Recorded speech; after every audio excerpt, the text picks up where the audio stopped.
3, 2, 1. We're live. Hey, I'm excited for today's episode. We are on episode 5 of the ImprovED podcast. My name is Justin Coffey, and I'm a consultant with Southwest Plains in Sublette, Kansas. And I have my co-host Jennifer with me today. Hi guys, I'm Jennifer Farr, a 5th grade teacher at Lincoln in Junction City. Excellent. And you can find me on Twitter at Justin B. Coffey, and you can also follow our blog on Twitter at the Improved Podcast. And Jennifer, where can they find you on social media? I'm on Twitter under Jennifer M. Farr. Excellent. So to be honest, I have to be real honest about today. I'm a little bit nervous to have today's guest because listen, we've had some amazing superstars already on this podcast, but I feel like this is a little bit like interviewing Elvis or something like really big. I feel like we're trending with this. yeah, totally. I think that we will be soon. So, Jennifer, I'm going to let you introduce our guest tonight. Okay, well, Greg Smedley-Warren, sorry, I messed that up already, has been teaching for 13 years. He started in 5th grade. I did read that earlier, which I love. 10 of those years are in kindergarten, which has proven to be his passion. Many teachers know Greg for his kindergarten Smorgasboard blog, which is, I tell you, is a trending cult following. He also creates a monthly YouTube broadcast called Submission for Smorgy Live. In case that is not enough, he also creates curriculum and presents at conferences and schools throughout the country. When he's not in the classroom blogging or doing all things teaching, he enjoys spending time with his family, lives in Nashville with his husband, known as the Mister on the blog, and the dogs Butters and Lulu. Welcome, Greg. Thank you guys so much for having me. I feel a little unworthy because you are so popular amongst everybody right now.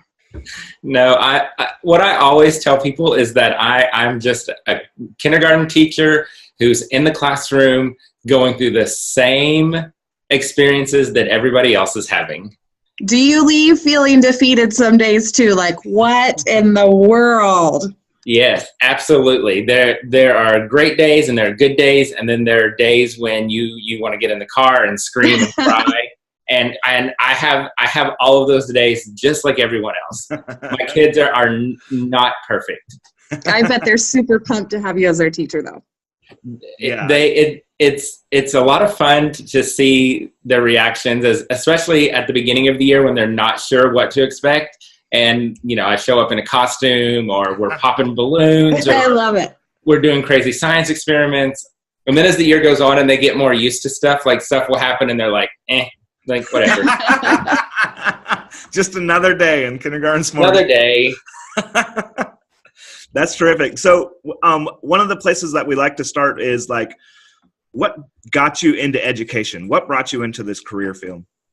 So I'm one of those people that I always wanted to be a teacher. Never wanted to do anything else. Never wanted to be anything else. Never thought about anything else in college. Like I had an amazing 3rd grade teacher who was fun and made us laugh and made school fun and cared about us and like really built relationships with us.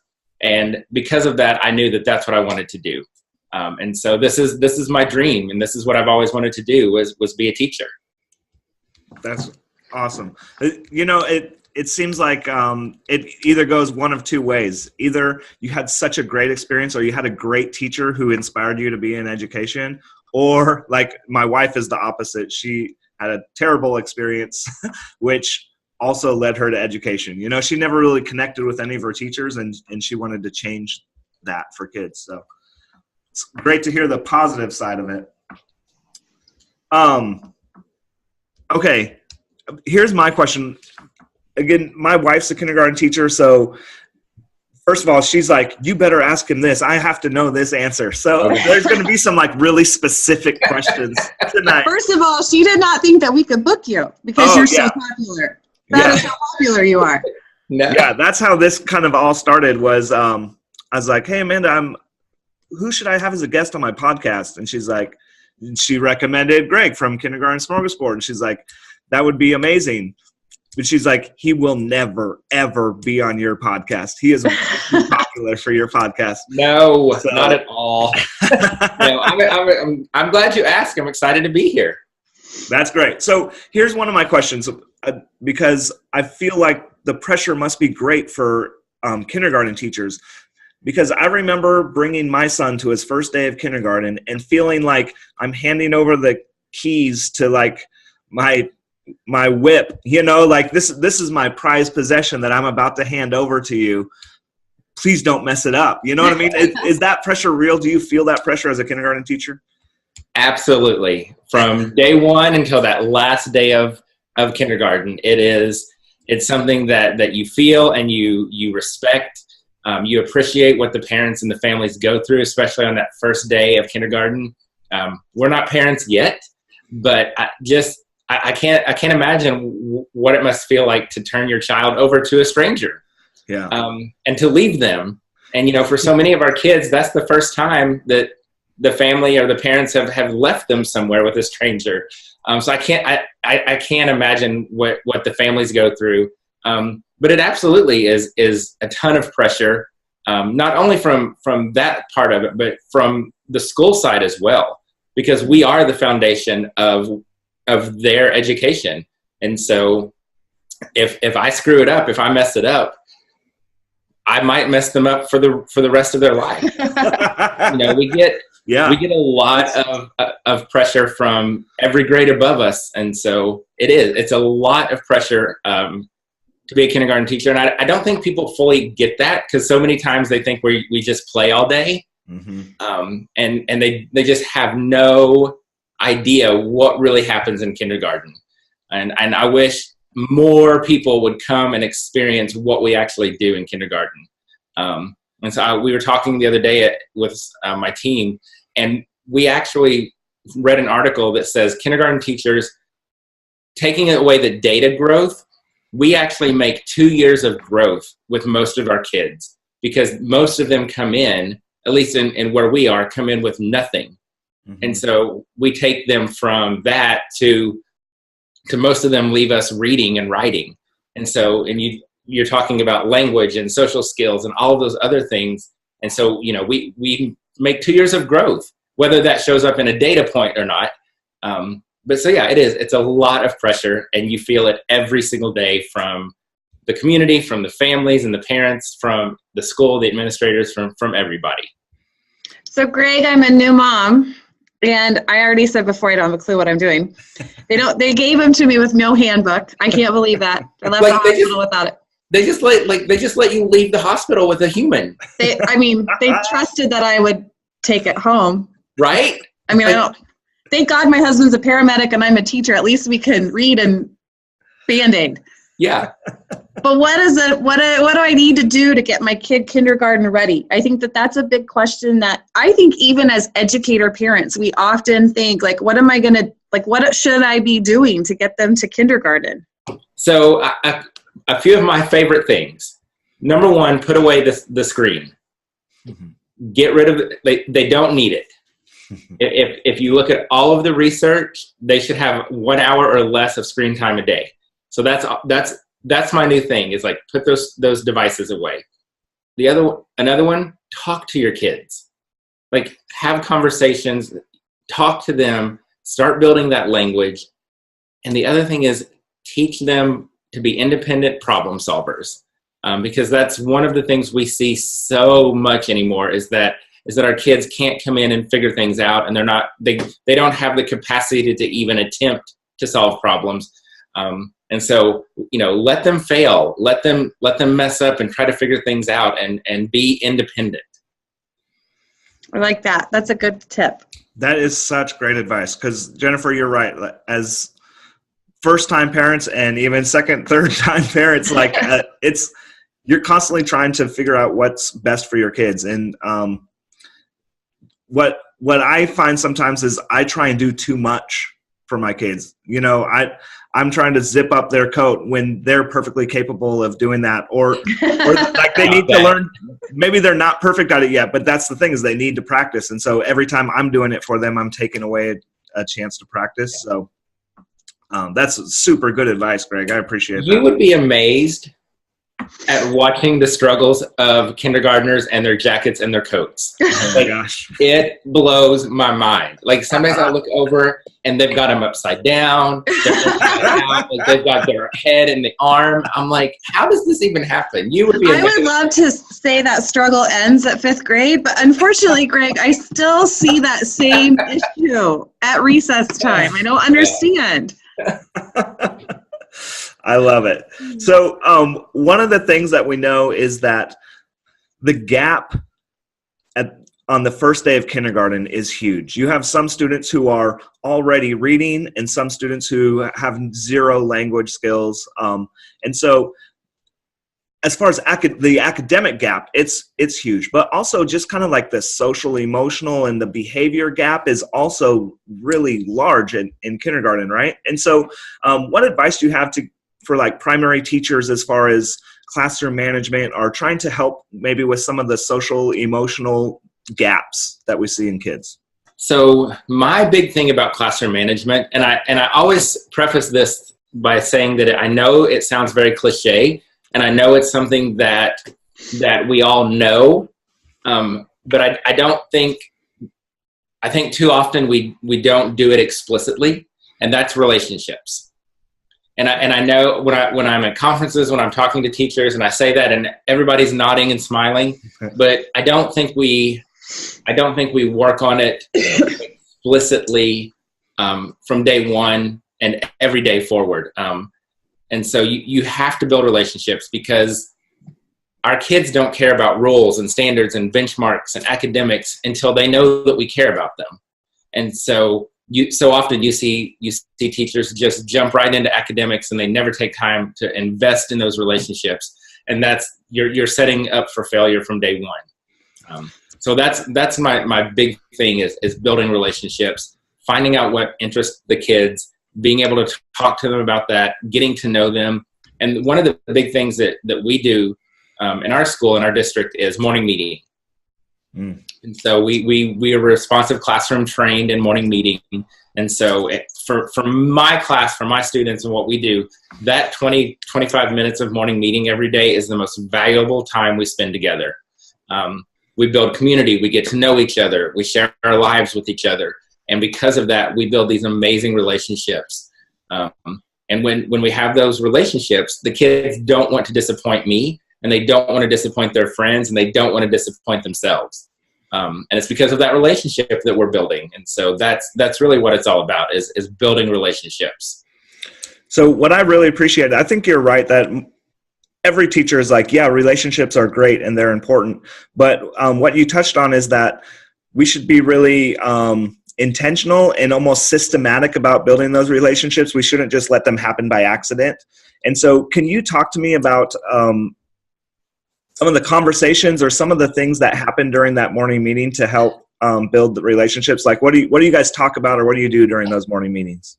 So we have a greeting. So the whole idea behind that is that every person is greeted by at least one person every day. And that already gives them that sense of belonging, and that makes them feel like they're part of something important. Then we have the sharing time, and that's really where those relationships start to build, because that's when we're sharing what's happening in our lives. And so the kids know that is a safe space. And so whatever comes out in morning meeting stays in morning meeting, because I want the kids to feel comfortable enough to share everything. And I tell the parents at the beginning of the year, anything and everything that happens at your house, I will know about it. Because it comes out in morning meeting. And they tell you the good and the bad, and we've talked about, the loss of a pet. We've had kids talk about, losing grandparents. We have a lot of EL students, a lot of Hispanic families in our school. And so we have a lot of conversations about going back to their home country and those struggles. You hear a lot of fear coming out, even with the 5-year-olds, about what's happening in the world. Mm-hmm. They just pour out. They don't hold anything back anyway. But when you create that safe space for them, they really open up. And on the flip side of that, and something I think is also just as important, is that we have to be willing to open up, and we have to share what's going on in our lives. And so I always talk about my example that I share is when my mom was sick and passed away a couple of years ago. I was very open with my class about what was happening, and we all kind of went on that journey together. And so it really brought us closer during that time, because they saw me as somebody who had emotions and suffered and hurt just like they did. And so that also helped them to be more open. I'm jealous of those relationships that you get to have, because at 5th grade, we don't get that because they go on to the middle school. And so you get to really see them grow, and the seeds that you have planted, you get to see them flourish and come back to you and say, guess what you taught me, I remember this. And that's really neat that you get to do that. Yeah, it's really cool to see them. Yeah. And we have a pretty high mobility rate, but pretty stable also. So a lot of our kids will stay through 4th grade in our building. So we really do get to see them grow, and we get to hear from their teachers about what they're doing. And yeah, you're right. It's awesome to see that. So as a 5th grade teacher, what is something you do in your classroom every day that you feel like if only 1, 2, 3, 4, 5 would continue what I'm doing, because it really matters? Because I think a lot of times, I think you were right. We think, oh, they're just playing, they're just doing centers, or they're at the sensory table today. And we brush it off, because I've got state assessments. I've got this standard to meet. What is something you wish that in room 117 I was doing that you did every day? Have more fun. And I think that's part of that is that, oh my gosh, kindergarten is playing and they're having a fun day, and all they do is go to school to play. And that's really what I want it to look like, because my kids need to have fun. And so, I think kindergarten becomes this amazing place where the kids are having fun, and we're being silly, and we're making messes, and we're doing all of these hands-on things. And then they go to 1st grade, to 5th grade, and all of that stops. And so my big thing is that I don't have a lot of power to change standards and assessments and benchmarks, and I can't fix the developmentally inappropriate expectations that are placed on our kids. But my job and my ethical responsibility to my kids is to make learning accessible to every single child. And the way that I do that is by making learning fun. And so that's what I want to see more of in every grade, in every classroom. And so that's kind of what I hope to do with the blog and our Elevate conferences and our social media is show teachers and administrators and the community that you can show up to school every day and you can have a blast all day long, but yet you can still learn and master standards and pass benchmarks and, pass the state assessments. And we do it all while having fun. I love that reminder. That is a great reminder. So speaking of fun in classrooms, one of the things that I've noticed about your classroom is this trampoline in the middle of your classroom. Can you talk a little bit about, I don't know many classrooms with the trampoline in the middle of the classroom. Yeah, that's one of our most asked questions. I saw a comment pop up on Instagram a second ago, and that's what it was somebody asking about the trampoline. Really, it's just a behavior incentive. So we don't have a treasure box. We don't have class. I don't have any type of system or rewards in our classroom. We have the trampoline and we have our relationships. And so when the kids come in the morning, everybody bounces into the classroom. And then I love it. At the end of the day, we have a dance party. And during the dance party, everybody gets to bounce on the trampoline. And then during the day, it's just a behavior incentive. So I might say, ooh, I love that answer. Get 10 bounces. Or, oh, I like how you used your manners. Get 10 bounces. So that's how we use it. That is great. I love it. I'm looking at the pictures now on Instagram. They're awesome. I want to be in this classroom. Yeah, no doubt. Okay, so another thing that is a big part of your classroom is the centers that you do. Can you talk to me about how you use centers to help students? Yeah, so we actually call them hippopotamuses in our classroom. Okay. And the kids get really mad if somebody calls them centers. So that really what we're doing with centers is that's really where I'm targeting and differentiating to meet the needs of my students. Mm-hmm. And it gives me the freedom to do small group instruction, guided reading, one-on-one instruction. But really it's getting them hands-on experiences with all of the skills that we've been learning, and fun. And, they're having a blast. Like who knows what's going to show up in the centers. Like right now we have acorns, and they're using acorns with letters written on them.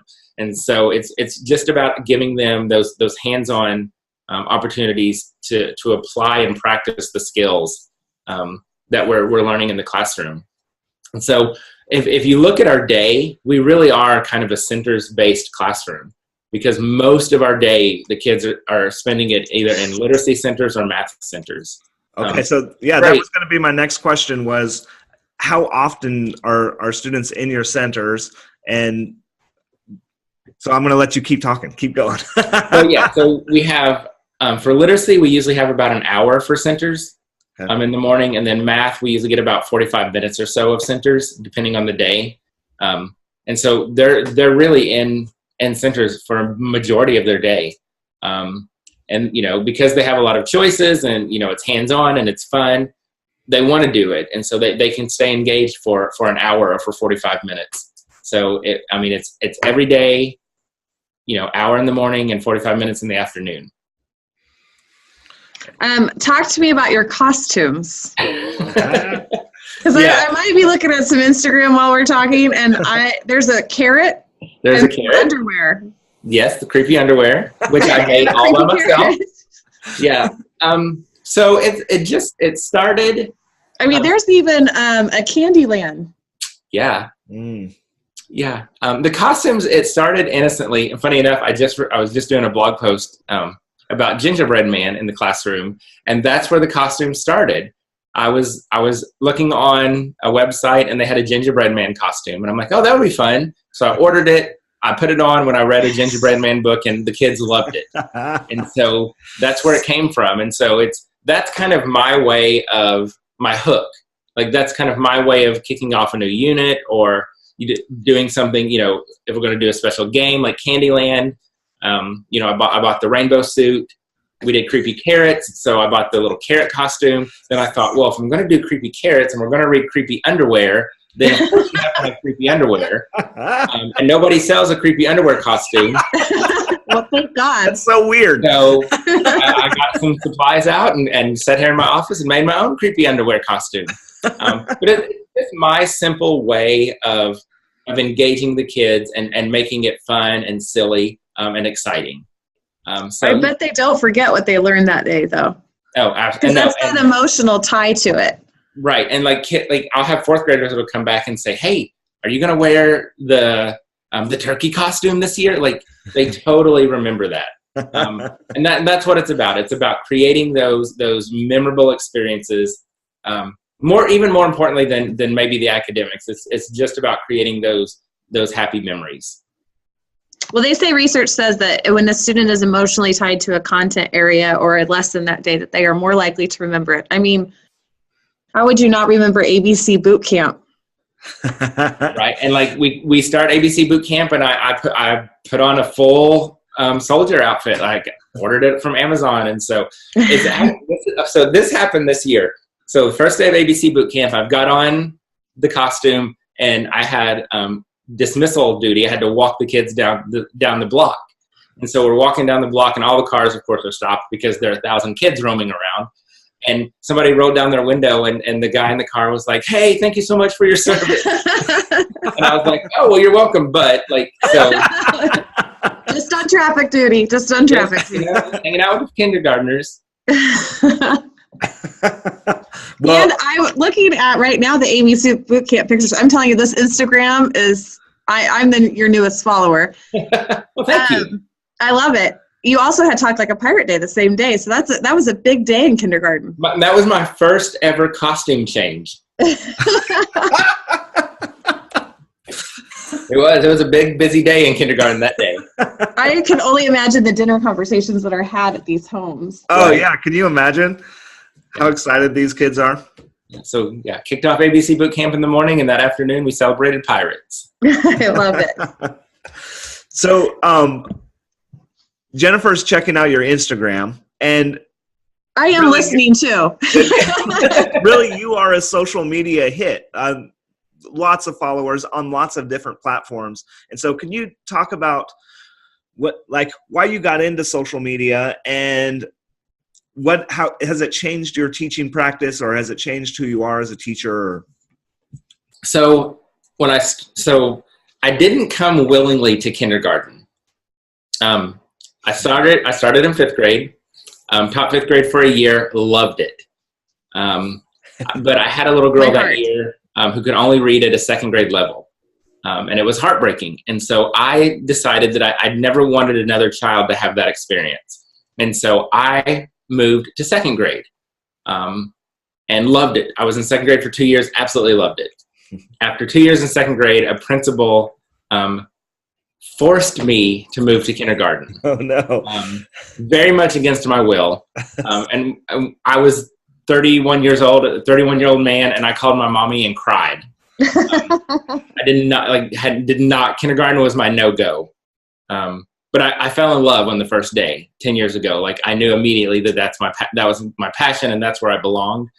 And so after about a year or so, I would, talk to Jason about, oh, I saw this idea, or, oh, I saw this, but I don't want to do that. I'm going to do this. And coworkers were talking about all this stuff I was doing in kindergarten. And so I kept kind of, every now and then I'd say, oh, I should write a blog. And, oh, maybe I'll write a blog. And one day Jason was like, would you just do it already? And so that's how the blog started. And so just naturally from that, social media came along as well. And so that's kind of how it all started. I literally sat down one day and wrote one blog post, posted it, and it just organically over the years has turned into the Kindergarten Smorgasboard. And the same with social media. We started on Facebook, and then we got on Twitter, and now Instagram, and it just, it's real. I think that's the big thing, is that I'm a real life, full-time classroom teacher, and I share my real everyday experiences with the world.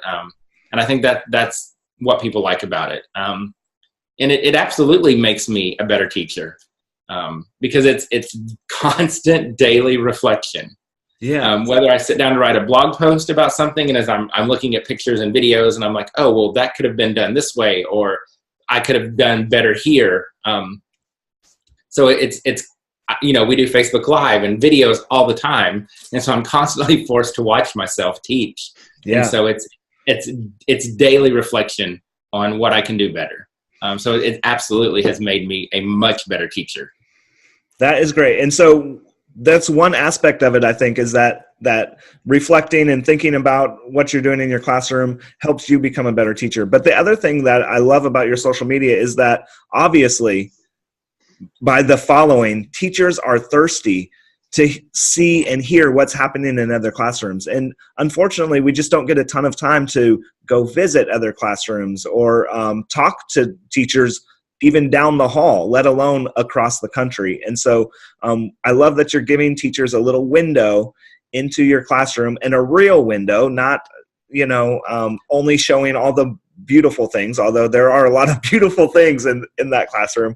But I think that teachers want that so bad, to see what other teachers are doing and listen to other teachers. Oh, absolutely. And teaching is so isolating, because we're in a classroom all day with our doors closed. And so we don't get to have interaction. And I always think about when I go to workshops and in service, and when we're all in that room, and when we get a break or we get time to talk, you can just hear the energy in the room, because we're all sharing ideas and stories, and, oh, I did this and you can do this, or what about this? And if the powers that be would realize what happens when you give us those opportunities, those test scores and that data would skyrocket if we had more opportunities to be in other classrooms and to have a genuine collaboration where you put a bunch of us in a room and let us collaborate without guides and questions and expectations. Yes. Amazing things would happen. I'm taking notes right now. So. I'm like, great. Yes. And that's what you see. I think that's what you've seen with the explosion of blogs and teachers on social media, is it's given us that opportunity to do what we want to do. And we just do it virtually. We go into classrooms and we collaborate and we share ideas and we talk on social media. And so we've found a way to do that and to have that need met in a way. I think teachers are scared of social media a little bit too, for the fact of maybe sharing too much or sharing kids' pictures. I mean, I think they're scared of that.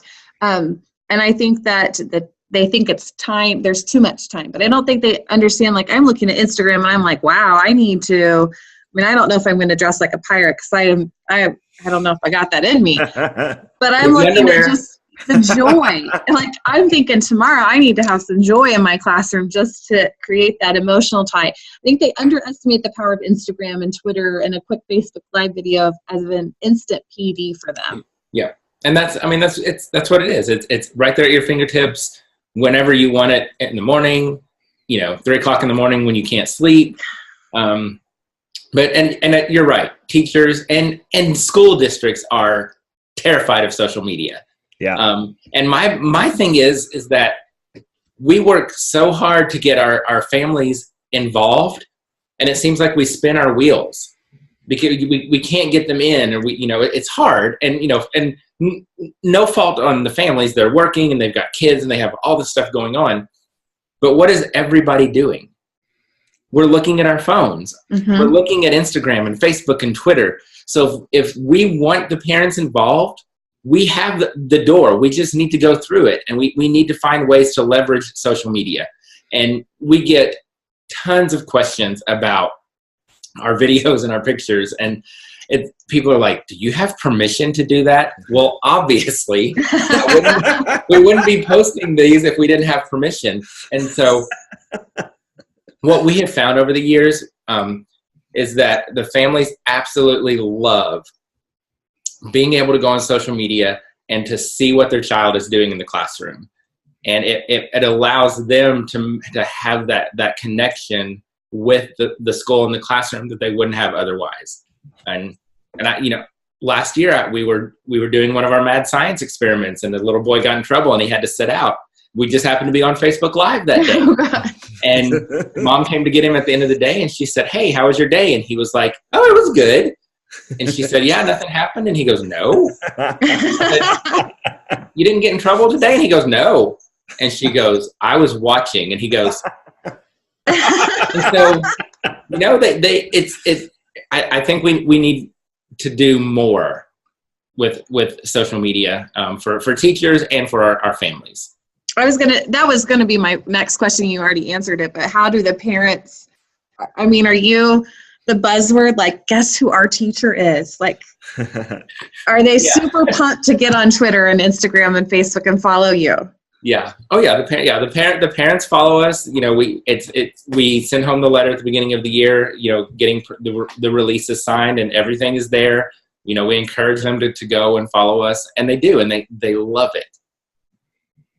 I love that. I know I get pictures of my kid at the sitter, and it's the highlight of my day. So I can only imagine like getting a window into their classroom to see their learning and how they grow. I can only imagine how the parents feel. Yeah, it's great. So another thing that you do is like write and develop curriculum, like in your spare time. Sure. Nothing else going on.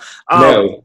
So I might have a specific kindergarten question, but I'm trying to relate it to this curriculum that you create and develop and share with teachers. And so can you talk to me, one of the things that amazes me the most about really all elementary, but primary in particular, is how you get kids to read. Like, that's such a complex thing. And as a secondary teacher, I don't understand how you guys do that. It's like magic to me.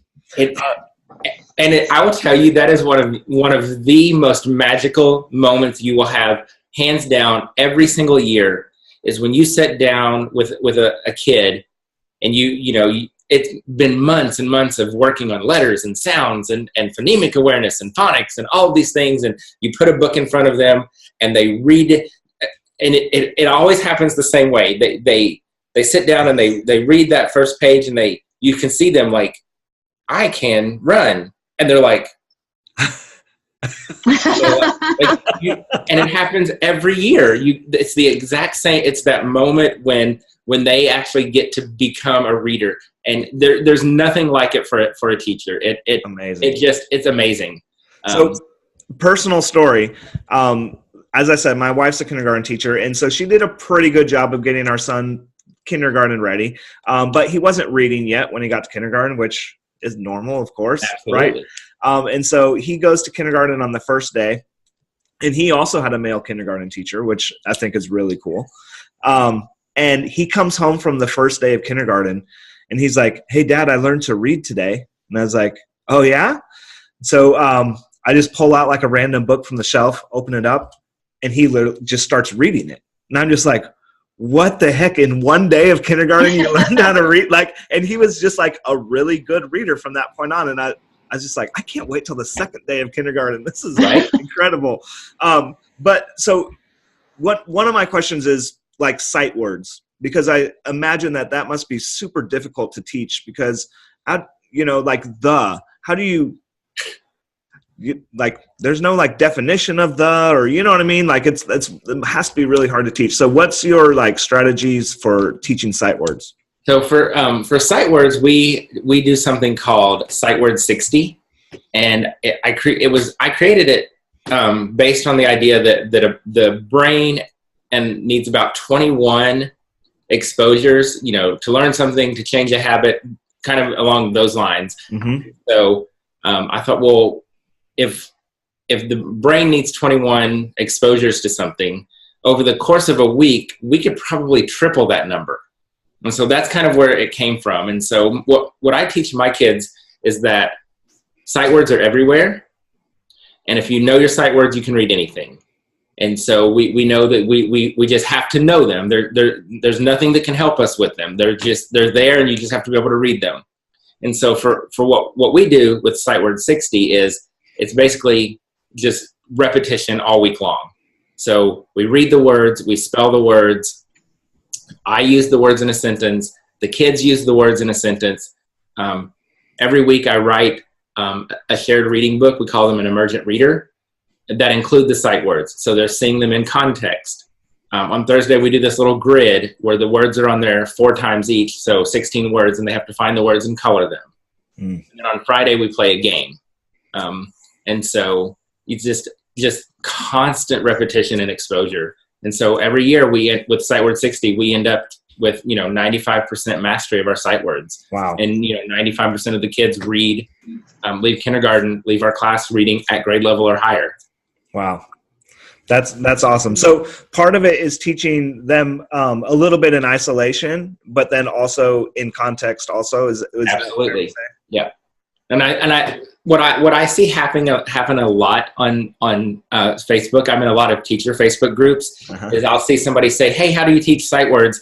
And the first 20 responses are, "We watched this video," and I want to I want to scream, because I'm like, that's great. Like we have a sight word video that we sing along with. I think that's great. That's what they need that. But we also have to explicitly teach those sight words, and they have to be taught in isolation before they can be taught in context. Because if I just give my kids a page of a book and say, "Okay, today we're going to learn the word the," they don't know what the word "the" is. Yeah. So they have to learn the word. Then we can move it into context. So as I'm reading to Mason, that's my son, what am I doing? What do I do? You read to him. Just read. Okay. And I think part of it, because we're teachers, there's that idea that, I have to read to them and do stuff. We're doing picture walks. I think getting them to talk about the pictures is great, but I think just read. And talk about the book, but not asking comprehension questions. My thing with reading is that what we're doing to our kids is we're killing their love of reading. And if we want them to be good readers and good writers, we have to let them love reading. When I was a kid, I could not get enough books. Like one of the things I got in trouble for as a kid was the blanket with flashlight reading because I couldn't get enough. And that's what I want for my kids. And unfortunately, what we're doing is that we're teaching our kids that reading is work. And then every time you read a book, you have to take a test and answer questions and write about it and this and this and this. And that's not fun. Yeah. And so one of the things, and as a fifth grade teacher, here you go. Read for fun. Like, sit down in your classroom tomorrow and read a silly book about underwear and laugh and be done. Because we do that a lot in kindergarten. But that's one thing I think that falls off is that as you get in the upper grades, nobody reads for fun. Yeah. And so our kids hate reading. And so if they hate reading, we can't make them into good readers. And so we have to bring back that idea that reading is fun and it's something that our kids will love to do. Love it. I almost stood up and applauded there for a second, just so you know. Like, honestly, that's really great. So, I want to start wrapping this up, but there's going to be a first year or a new teacher, or maybe a teacher who's looking to do some things differently in their classroom, who's going to watch this podcast. And what if you could have them change one thing or do one thing differently in their classroom, where could they start? Where could they start making some real positive changes in their classroom? So I'll give the most controversial answer. Okay. Eat lunch with your kids every day. Okay. So I eat lunch with my kids every single day. Here in Tennessee, we have a state law mandated duty-free lunch. I have 30 minutes to eat lunch with nothing to do. But I willingly choose to sit with my kids in the cafeteria every single day and eat lunch with them. I started it about 2.5 years ago. Started doing it. It started with a Friday. Like, I'd eat lunch with them on Friday. And we had a blast. Like, we just hung out and ate and talked and we bonded. And so then the kids are like, well, you eat with us today? We eat with us today. And so it just organically became where I eat with them every single day. And it is probably the single biggest impact on relationships and classroom management and the success of my classroom. It's funny because in Kansas, we're redesigning schools. It's a big push of more student-centered education. And one of the trends is family-style dining. And so that ties beautifully with that. And I always tell people, think about, as adults, what do we do to bond with our friends and our family? We eat. Yeah, we eat. We sit around and we eat. And so that's what I'm doing with my kids, is I'm building that family relationship over food. And it's 30 minutes of whatever. We might talk about math, what we did in math. But more than likely, we're talking about what we're eating and what we did and what's happening. And I have to start packing extra food because they asked for my lunch. And and so it's funny. Like, when I am doing workshops and stuff, and I start talking about that, you always see the reactions. Like, some people are curious, and then you always see the. And I get it. I mean, we need our downtime. We need our silence. And so I always encourage people, if you can't do it every day, do it once a week. And you'll notice a big difference. And so that would be my challenge to a first-year teacher or a new teacher who wanted to do something very different but very powerful, would be to eat lunch with your kids. Man, that's really good. Yeah, really easy, and a high impact. Yeah. So. The hardest part is that you have to block out all of the other chaos. Oh, yeah. Like, because I'm in there with literally all 8 kindergarten classes at once, and so I have to be very explicit, like very deliberate. Like, I'm here for my 19 kids, and that's it. And so my kids will be like, "Look," and I'm like, "I don't care. Like, I'm here for you. That's it." One of my final questions, and this really has nothing to do with what we just talked about, but you're a male in a very female-dominant profession. Yes. And I think it's important that a man is teaching kindergarten. I think we underestimate what a man can do in a classroom. I mean, a woman is very nurturing, but I think that we need males in our classroom. So how do we do it? How do we we encourage more men to be in our elementary classrooms? I think it's a natural fit to be an upper grade teacher, a high school teacher, even 5th grade, and absolutely. A man. But how do we get more equity in that? Number one, I honestly think it starts with the hiring, the admin, because when I walk in, if I were to walk into an interview, they immediately want to think 3rd grade, 4th grade, 5th grade, because I'm a guy. Like it's you're going to teach the puberty lessons too.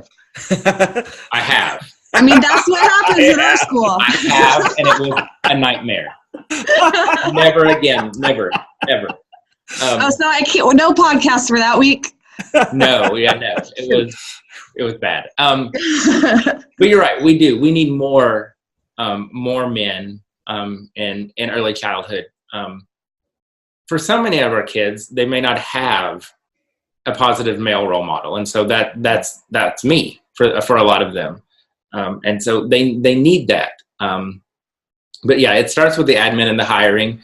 The other thing is that and this is not necessarily just teaching, but society as a whole, we need to be careful of the stereotyping.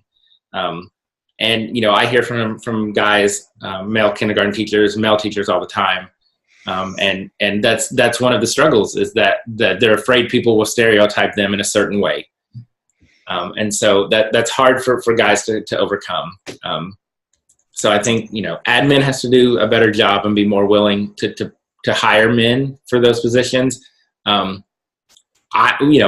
We need to do more to encourage guys to become early childhood teachers. And I will say, and this is something I've shared on the blog a few times, is that I feel like every day I have to work a lot harder to prove myself, because I am a man teaching kindergarten. And so I think, people, women are just naturally more nurturing. And so I think people look at us as men in kindergarten, and they're waiting for us to fail. And so I feel like every day I have to work a lot harder just to prove myself and to kind of knock down some of those stereotypes and some of those expectations. It's an interesting role reversal. Yeah. I think a lot of women probably feel that way in most careers, and so that is interesting. And I go anywhere I go, teacher related, it's like me and one other dude hanging out with. So it's just after 10 years, it becomes normal. It is what it is. It doesn't even bother me now to be the only man in a room of 300 people. Yeah, but at least when you go to the restroom, you don't have a line. No, the women are waiting in line. They take away the men's bathroom. Yes, I've seen that. And then you're like, what do I do? Well, in Kansas, you find the tree. There you go. Well, Greg, I really appreciate you being on the podcast. I imagine this is a little bit like your classroom. It was a lot of fun tonight. So fun.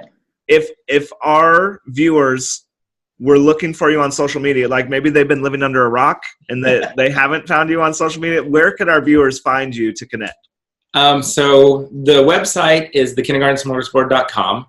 And so that's where you can find the blog, and you can find links to our online store.